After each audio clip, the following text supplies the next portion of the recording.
우리는 오늘날 살아가면서 희망이라는 단어를 매우 자주 사용하고 있으며 또 사용해 왔습니다.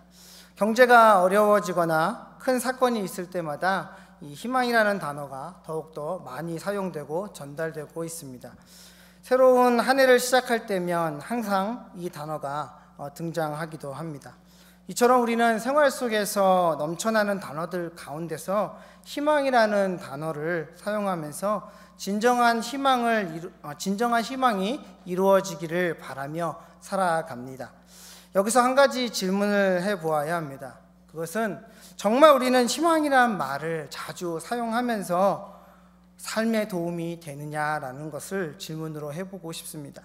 물론 격려나 긍정의 힘이 필요한 그런 것들을 만들어가는 것에는 아마도 이 단어가 많은 도움이 될 것입니다. 88만 원의 세대라는 책을 출간하면서 히트 작가가 된 우석훈 씨는 우리 사회에 희망이 없어서가 아니라 오히려 희망이 너무 과해서 문제다라고 그렇게 지적을 하고 있습니다. 또한 저자는 사회 속에서 힘들어하는 20대들을 향해서 이렇게 말하고 있습니다. 좌절과 절망에 쌓여 살아가는 20대들에게 희망이라는 것을 말하는 것은 오히려 고문이다라고 한국 사회를 질타하는 내용이었습니다. 그래서 당시에 신조어로 탄생된 단어가 희망 고문이라는 단어가 사회 속에서 굉장히 유행했던 것이 기억이 납니다. 희망 고문, 그러면 이것이 과연 무엇을 뜻하는 것일까요? 희망 고문이라는 말은 이 책을 통해서 핫 이슈가 되어서 이 사람 저 사람 많은 사람들에게 유행처럼 사용되었던 단어이긴 하지만 저자였던 우석훈 씨가 먼저 사용했다라기보다 가수 박진영 씨가 지어낸 수필글에서 먼저 사용되었다는 것을 또 누군가 열심히 찾아서 그것을 발견해서 그것을 올리는 글을 보았습니다. 박진영 씨가 자신의 수필집에서 그 희망 고문에 대해서 이렇게 적고 있습니다. 자기를 좋아하는 사람에게 할 수 있는 가장 좋은 행동은 같이 좋아하는 것이다. 하지만 만약 그럴 수 없다면 그 다음에 할 수 있는 가장 좋은 행동은 절망을 주는 것이다. 바꾸어 말하면 둘 사이에 애인으로서 희망이 없다는 것을 분명하게 인식시켜 주는 것이다. 술에 취해서 좋아하지 않는 사람에게 목소리 듣고 그냥 전화했어 라고 아무 쓸데없는 소리를 한다든지, 사귈 마음이 전혀 없음에도 불구하고 괜찮겠지, 그냥 인조이 하자라는 식으로 마음을 갖고 아무런 생각 없이 데이트를 하며 하는 행동들은 모두 상대방에게 희망을 주는 행동이 아니다. 이것은 모두 희망 고문이다라고 부른다라고 그의 책에서는 적고 있습니다.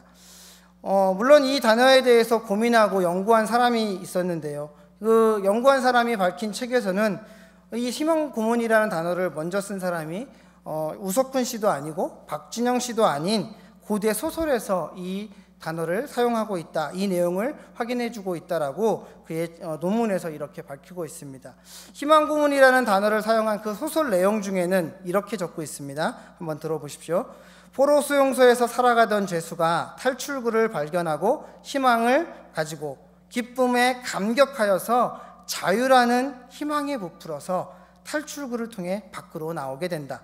신에게 감사하고 진짜 자유인이 될 수 있고 포로 수용소의 생활을 깨끗하게 털어버리고 빨리 일상생활로 돌아가서 내가 과거를 잊을 수 있는 그런 기대와 그 큰 뜻을 품고 생각하려고 나아가려고 하는 그 첫 발을 내딛는 그 순간 그 사람에게 살포시 검은 그림자가 보이기 시작한다. 꿈인지 환상인지 헷갈릴 그 무렵에 그 그림자의 주인공이 인자함이 가득한 포로 수용소의 재판소장임을 발견하게 된다. 순간 공포가 밀려오고 두려움에 쌓이고 어찌할 바를 몰라 두리번거리고 있는 그 순간 그의 심정을 정말 고문 그 자체이다라고 그 소설에서는 적고 있습니다. 지금 시대를 살아가는 젊은이들을 향해서 희망이라는 단어는 고문을 선사한다라고 생각할지도 모르겠습니다. 너희는 할 수 있다. 재테크에 성공해라. 이렇게 하면 성공한다라는 식의 서점에 가면, 또 과거 몇 년 전만 해도 책이 이것이 베스트셀러가 될 정도로 참으로 많은 제목들과 타이틀로 책들이 쏟아져 나왔습니다. 또한 수많은 불특정 다수들을 향해서 희망이라는 것들을 바라며 사람들에게 그냥 부풀어진 어떤 모습들을 이야기하고 또 전달했던 시간들이, 또 TV 프로그램들이 과잉처럼 밀려왔던 시기가 있었습니다. 젊은 세대들이 성공할 수 있는 것은 상황적 여건이 사실 마련되어야 합니다. 턱없이 부족한 지금의 이 시대에 그들로 하여금 성공한 젊은이로 살아가게끔 하고 있는, 또 성공한 젊은이의 이야기를 여과 없이 방송하고 또 인터뷰하고 책도 발간하는 것은 결국 젊은이들로 하여금 희망이 아닌 고문을 하는 것이다, 고문일 수밖에 없다라는 이야기를 사람들은 또 했던 것을 저는 기억하고 있습니다. 미국이라는 나라에 와서 꿈과 희망을 가지고 이민자의 삶을 시작했던 저와 여러분들의 그 과거, 그 시간들을 기억하고 계십니까? 지금 그때로 돌아간다면 이 나라에서 살아가는 것이 정말 꿈과 희망의 나라로 살아가는 자신의 삶, 자신의 가정이 될 수 있을 거라는, 그렇게 자신 있게 사람들에게 말할 수 있을지 한번 생각해 보셨으면 좋겠습니다. 저는 본문으로 다시 돌아와서요, 오늘 함께 읽은 이 본문의 내용을 아브라함의 입장에 서서 한번 바라보았습니다. 창세기 13장을 통해서 하나님은 아브라함에게 말씀하셨습니다. 그리고 또한 약속해 주셨습니다. 너는 복의 근원이 될 것이다, 너의 자손이 수없이 많게 될 것이다 라고 아브라함에게 하나님은 약속해 주셨는데요, 그런데 그 약속을 기다리고 현실적으로 나아가다가 보니까 무언가 보여야 함에도 불구하고 그에게 아무것도 나타나지 않습니다. 어떤 현상도 좀 보여야 할 텐데 그 현상조차 보이지 않았습니다. 대략 8년에서 9년의 시간들이 쭉 흘러갔음에도 불구하고 아브라함에게는 하나님의 약속이 지켜질 것 같은 손바닥만한 구름의 희망조차 보이지를 않았었습니다. 가나안 땅을 하나님이 약속하셨습니다. 그 땅에 자손들이 번창할 것이고 또 그 땅에 살아갈 것이더라고 하나님 약속하셨는데, 창세기 15장에 그가 오늘 함께 읽은 그 고백처럼 아브라함에게는 땅도 자손도 없다는 것을 발견하게 되는 것입니다. 이게 과연 무슨 일일까요? 어떤 현상일까요? 그 말 그대로 아브라함에게는 희망 고문 아닐까라는 생각을 해보았습니다. 하나님은 아브라함에게 모든 것을 버리고 떠나서 나를 따르라고, 내가 지시할 땅으로 가라고 그렇게 말씀하셨습니다. 그런데 그 땅이 어디인지 알려주신 적도 없습니다. 자손이 번창할 것이라고 하셨는데 아브라함에게는 자녀가 한 명도 없었습니다. 아브라함의 입장에서 바라본다면 지금의 모습은 하나님이 희망만 가지라고 하시고 아무런 약속도 지키지 않고 오히려 아브라함을 버렸거나 방광하는 모습처럼 그렇게 해석될 수밖에 없는 상황으로 이끌어가는 것을, 그런 면으로 볼 수 있다는 것을 해석할 수 있습니다. 본문에 하나님과 아브라함의 대화를 자세히 살펴보다 보면 이런 모습 더욱더 실감나게 보여지는 것을 알 수 있습니다. 아브라함이 하나님께 이렇게 따집니다. 당신이 나보고 모든 것을 버리고 떠나서 지시할 땅으로 가라 했는데 그 땅은 어디 있습니까?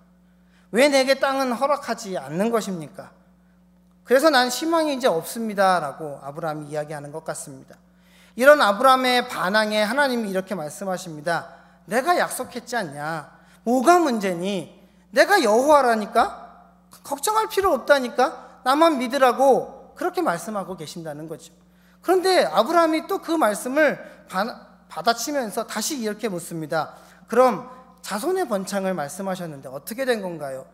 자식을 주시겠다고 하셨는데 왜 내게는 자식이 없는 건가요?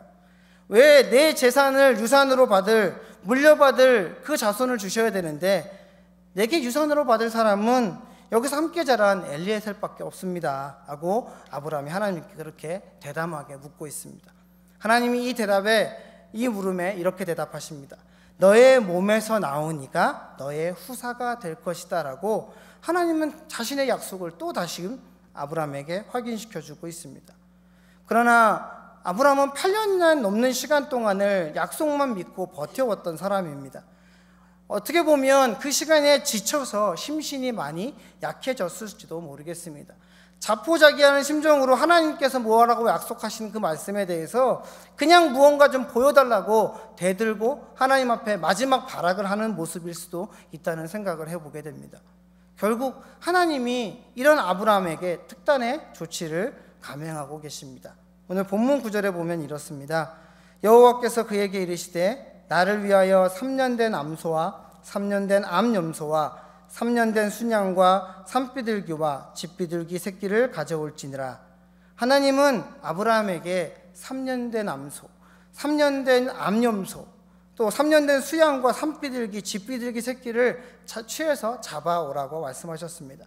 그리고 10절과 11절에서도 이렇게 계속해서 말씀하십니다.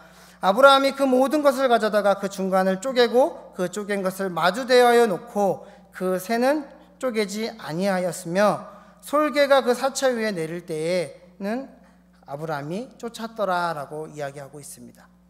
아마도 하나님이 말씀하신 것, 이것을 잡기 위해서 아브라함이 하루 종일 일을 했을 것 같습니다. 동물들을 잡고 피를 빼고 그것을 쪼개서 그것을 잡아놓느라고 아브라함은 많이 힘들었을 것입니다. 그리고 솔개가 그 쪼개놓은 제물들 위에 날라들을 때 그 시체에 그것들을 닿지 않도록 아브라함이 쫓았다라고 성경은 자세히도 기록하고 있습니다. 하루 종일 이 일에 매달렸기 때문에 너무 힘들었는지 아니면 원래 피곤했는지 알 수 없지만 어쨌든 11절의 말씀을 보면 아브라함이 잠을 취했다라고 되어 있습니다. 해가 지려고 할 때에 하나님께서 자고 있는 아브라함에게 나타나십니다. 그리고 다시금 약속을 전해주시고 있습니다. 내가 한 말을 나는 반드시 지킬 것이다. 내가 무언가 증거를 원하니까 내가 너에게 그 증거를 보여주는 의식을 하겠다라고 하나님 말씀하십니다. 자신이 하시는 일에 대해서 그 이유를 아브라함에게 분명하고 똑똑히 설명해 주고 있습니다. 그리고 그가 어두움 때문에 두려워하고 있을 그 말씀에 하나님은 홀로 그 언약 의식을 거행하고 계십니다. 과거 중동 지방에서 계약을 체결할 때는 동물을 죽여서 각을 뜨고 쪼개서 둘로 나눈 다음에 그 둘로 나오는 그 사이에 계약의 당사자들이 그 사이를 지나감으로써 그 계약을 체결케 하는 그런 문화가 있었습니다. 이 계약을 지키지 않으면, 둘 중에 누구 한 사람이 그것을 지키지 않으면 이 죽여서 각을 뜨고 쪼개놓은 이 동물들처럼 될 것이다라고 의미하는 그런 의식을 그들에게는 거행하는 문화가 있었습니다. 이런 인간이 하는 의식을 하나님께서 굳이 하실 이유가 없었음에도 불구하고 하나님은 아브라함을 위해서 직접 그 계약을 하시고 그것을 지켜가고 계심을 똑똑히 보여주고 계심을 오늘 본문은 이야기해 주고 있습니다. 희망이 없이 살아가던 아브라함에게 희망 때문에, 또 희망보다는 오히려 고문에 가까운 삶을 살아가려고 했었던, 그렇게 살아왔을지도 모르는 아브라함에게 하나님은 증거로 신이 인간과 계약을 맺고 있는 그 체결하는 의식을 감히 거행하셨다라는 것입니다. 계약의 당사자인 아브라함과 하나님이 쪼개놓은 그 동물, 그 시체들 사이를 함께 걸어간 것이 아니라 하나님 홀로 그 길을 걸어가심으로써 하나님 혼자 그 약속을 지킬 것이고 모든 일을 감수할 것이고 그 일들을 진행해 갈 것이라는 약속의 증거로 하나님은 아브라함에게 그것을 보여주고 계시는 것을 오늘 본문은 말해주고 있습니다. 지금의 교회는 이런 하나님께서 세우신 거룩한 곳이라고 믿습니다. 거룩한 하나님의 자녀들이 모인 공동체입니다. 하나님께서 직접 선포하신 희망의 공동체라고 말씀드릴 수 있을 것 같습니다. 그런데 많은 교회들이 수많은 그리스도인들이라고 말하는 사람들의 입에서 희망이 아닌 절망만 쏟아내어 붓고 있는 지금의 시대이지 않습니까? 진정한 은혜의 감격을 닮은 그런 희망의 메시지가 아닌 싸구려 희망의 메시지를 쏟아붓고 그렇게 그걸 믿으라고 하는 이 시대를 우리는 살아가고 있습니다. 희망 고문이라는 단어가 주는 의미처럼 지금의 시대에는 교회도 또 사람들도 그렇게 살아가고 있는지 모르겠습니다. 사랑하는 여러분, 저와 여러분들이 섬기고 있는 이 좋은 비전교회는 과연 진정한 희망의 메시지를 전달하는 공동체입니까? 아니면 싸구려 희망의 메시지, 즉 희망이 아닌 결국 고문을 하게 하는 그런 메시지를 전달하는 그런 공동체입니까? 성공한 그리스도인의 삶이 핫 이슈가 되는 것은 어찌 보면 굉장한 당연한 일인지도 모르겠습니다. 그러나 성경의 기준이 아닌 세상의 기준을 세워놓고 성공한 그리스도의 이야기다라고 떠들고 그렇게 전달하는 것은 그것은 잘못된 이야기라고 생각합니다. 희망이 아니라 오히려 그것은 고문에 가까울 수 있다라는 것이죠. 교회 안에서, 공동체 안에서, 가정 안에서 상처와 절망만 가득하고 만들어내는 메시지마다 그것을 더 가속시키고 있다면 그런 메시지들만 가득한 이 사회는 어쩌면 정말 희망이 없을지도 모르겠다는 생각을 해보게 됩니다. 그리스도인들의 희망을 말하면서 저는 한 가지 짚고 넘어가야 할 단어를 여러분들과 나누고 싶습니다. 그것은 소망이라는 단어와 소원이라는 단어입니다. 영어로 소망은 hope를 얘기하고 소원은 wish를 얘기할 수 있을 것 같습니다. 오늘날 많은 사람들은 개인적인 소원을, 즉 wish를 소망, hope로 그렇게 착각하고 말하고 살아간다는 것입니다. 우리 각자에게 소원이 있습니다. 그렇게 말하고 그것을 소망이라고 부른다는 것입니다. 나에게 주어진 것이 각자의 나이와 또 시대와 상황과 모든 환경이 다 다른다 할지라도 모든 사람에게는 다 소원은 있을 것입니다. 학생은 좋은 대학에 가는 것이 소원일 것이고, 또 대학생들은 좋은 직장을 잡아서 나아가는 것이 소원일 것이고, 또 일정 시간이 흐른 후에 더 나아가서 가정을 꾸미고 또 세상에서 바라보는 기준이라도 성공하는 것이, 또 60대 이후에 은퇴하여서 그 계획을 세우면서 준비하면서 룰루랄라 하면서 황혼의 시기를 맞을 수 있는 그런 즐거운 삶을 살아가는 그런 것이 우리가 생각해 볼 수 있는 당연한 소원 아닐까라는 생각을 해보게 됩니다. 하나님의 자녀된 저와 여러분들에게 이런 소원이 잘못됐다라고 이야기하는 것이 아닙니다. 나쁜 것도 아닐 것입니다. 오히려 이런 소원이 성취됨으로 인해서 하나님 앞에 영광 돌릴 수 있는 기회들도 충분히 있습니다. 그런데 이것이 잘못되었을 때, 소원이 소망이 되었을 때 잘못된 길로 갈 수 있다라는 것입니다. 개인적인 소원을 이룰 수도 있고 아닐 수도 있습니다. 내 소원이 이루어질 수도 있는 것도 사실이지만 그렇게 이루어지지 않을 수 있는 것도 사실이라는 것입니다. 소원은 이루어지기도 하고 그렇지 않은 것도 사실인데, 절망만 가져다 주는 그런 소원은 진정한 의미에서 소망이라고 말할 수 없다는 것을 설명해 주는 것 같습니다. 보통 사람들은 소원의 끝을 자신의 생각대로 결정을 짓고 그렇게 기대하며 살아갑니다. 좋은 대학을 가고픈 학생이 열심히 공부해서 그 소원의 끝은 무엇입니까? 좋은 대학을 가는 것입니다. 좋은 대학을 합격해놓고 입학하면 너무나 좋겠지만 간혹 그 길이 너무나 멀고 험하게 느껴질 때도 있고, 그 길을 결정해놓고 가지 못해서 힘들어하고 좌절하고 재수, 삼수, 사수, 오수를 하는 경우들도 있을 것입니다. 그런데 이 일이 잘못되었을 때 사람들은 절망하고 시리에 빠지고 심지어 자살까지 한다는 이 시대를 살아가고 있는 많은 것들이 그 증거로 보여주고 있지 않습니까? 희망을 많이 이야기하는 사람일수록 그 소원이 이루어지지 않을 경우에 오히려 좌절과 절망에 빠질 가능성이 더 많다라고 많은 학자들이 이미 조사해 놓은 논문들이 발표된 바 있습니다.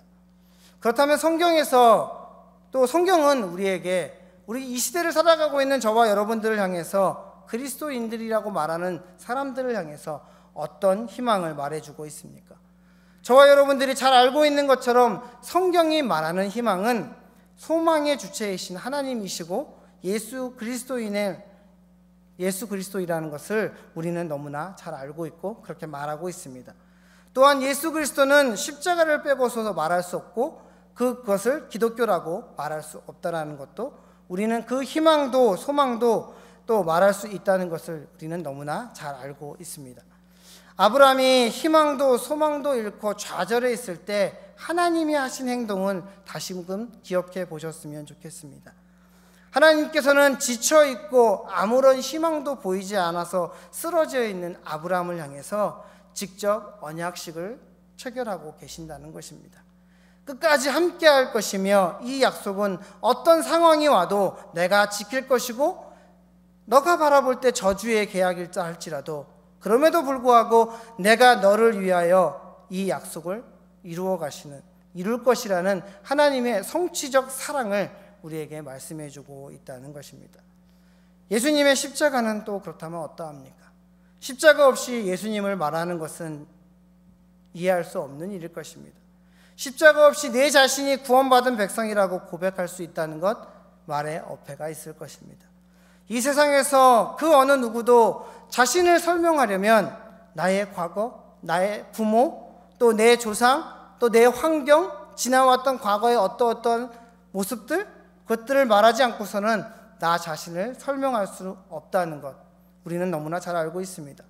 나의 정체성을 이야기할 때 나는 대한민국 사람의 피가 흐르고 있으며 비록 미국에서 시민권을 받아가지고 살아가고 있다 하지만 우리는 뼛속 깊이 나는 한국 사람인 것을 우리는 부인할 수 없다는 것을 우리는 표면적으로 충분히 보여주고 있다는 것이지요. 나는 그리스도인이다, 나는 예수쟁이다라고 나의 정체성을 이야기하려면 예수님의 십자가를 통과하지 않고서는, 고백하지 않고서는 절대로 설명할 수 없는 원리를 우리는 생각해 보아야 하는 것입니다. 사랑하는 여러분, 그리스도인의 희망, 그 소망은 무엇입니까? 그것은 세상에서 거짓으로 흘려보내고 잠시나마 위로의 메시지로 전달되는 희망은 우리에게는 소망이 될 수 없다고 이야기해 주고 있습니다. 우리에게 진정한 소망은 하나님이 직접 홀로 그 언약을 체결하신 것처럼, 성경이 고백하고 있는 것처럼 주님이 결정해 놓으신 그 때를 기다리며 고대하며 소망하면서 우리에게 주어진 그 길을, 희망의 메시지를 따라서 나아가는 것이 우리에게 진정한 희망이지 않을까라고 생각해 봅니다. 이 희망의 메시지는 저와 여러분들이 주님 오실 그날까지 감당해야만 할 몫이라고 생각합니다. 아브라함이 믿음의 조상이 될 수 있었던 이유는 알 수 없는 그 길을 묵묵히 그분의 약속을 믿고 따랐기 때문에 가능했다라고 믿습니다. 그렇다면 저와 여러분들은 어떻게 살아가야 합니까? 2020년 우리 교회에게, 저와 여러분들에게 주신 표 다 기억하고 계시죠? 그 주제 다 기억하고 계시지요? 예수 안에서 함께 지어져가는 교회, 또는 저는 함께 지어져가는 나라고 생각해보며 단어를 바꾸어서 한번 묵상해 보았습니다. 영화 로키라는 영화의 그 마지막 장면을 혹시 기억하신다면 그 주인공이 끝까지 버텨야만 했던 강력한 이유가 있었던 이유를 여러분들은 기억하실 것입니다.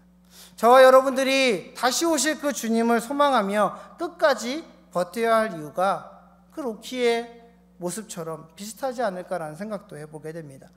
그 마지막 순간까지 절망이나 좌절에 빠지지 않게, 거짓 교사들의 유혹에 넘어지지 않고 그 메시지에 현혹되어서 넘어가지 않고 살아가는 것이 우리의 사명이라고 생각합니다.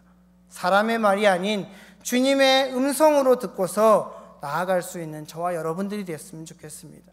진정한 소망이 담긴 희망의 메시지를 이 마음판에 새기고 전진해 갈 수 있는 그런 저와 여러분들이 될 수 있기를 주님의 이름으로 축복합니다. 저는 우리 좋은 비전교회에 희망이 있다라고 생각하면서 그 이유에 대해서 이렇게 생각합니다. 하나님을 향한 소망을 가진 하나님의 자녀들이 이곳에 있다라는 이유 하나만으로 저희 교회에 희망이 있다라고 생각합니다. 돈을 사랑하고 담배나 술이나 마약이나 도박이나 미디어 중독이나 포르노나 시기와 질투, 이 수많은 세상의 때들이 우리 가운데 잠시 머물 수는 있습니다. 그러나 저와 여러분들이 각자에게 주셨던, 하나님이 말씀하셔서 여러분들이 만난 그 예수님, 그 고백, 그 부르심, 너는 내 자녀이다, 오늘날 내가 너를 낳았다라고 그렇게 말씀해 주시고 들려주시는 그 예수님의 음성 앞에 여러분들은 그 보혈의 흔적을 가지고 계시지 않습니까? 저도 또한 그 보혈의 흔적을 가지고 있습니다. 비록 나에게 절망이 찾아온다 할지라도, 좌절이 찾아온다 할지라도 나에게 희망이 있는 것은 그 보혈의 흔적이 저와 여러분들에게 있기 때문에 이겨갈 수 있다라고 믿습니다. 사랑하는 여러분, 우리들의 소망은 오직 예수 그리스도 뿐이십니다. 그분과 함께 2020년을 우리가 살아나아가면서 한 걸음 한 걸음 나아가면서 그분으로 인하여 새롭게 지어져 가는 것이 소망이라면 얼마나 행복한 한 해가 되지 않을까라는 생각을 해보았습니다. 우리 주님이 저와 여러분들을 향해서 날마다 이렇게 부르시고 찾고 위로해 주시지 않습니까? 너는 내 자녀라고, 내 아들이고 내 딸이고 내가 너를 낳았다라고 그렇게 말씀해 주고 계시지 않습니까? 여러분, 우리의 삶 속에서 이 음성 듣고 따라갈 수 있는 그런 희망을 붙들고 살아갈 수 있는 저와 여러분들 될 수 있기를 간절히 주님의 이름으로 축복합니다. 기도하겠습니다.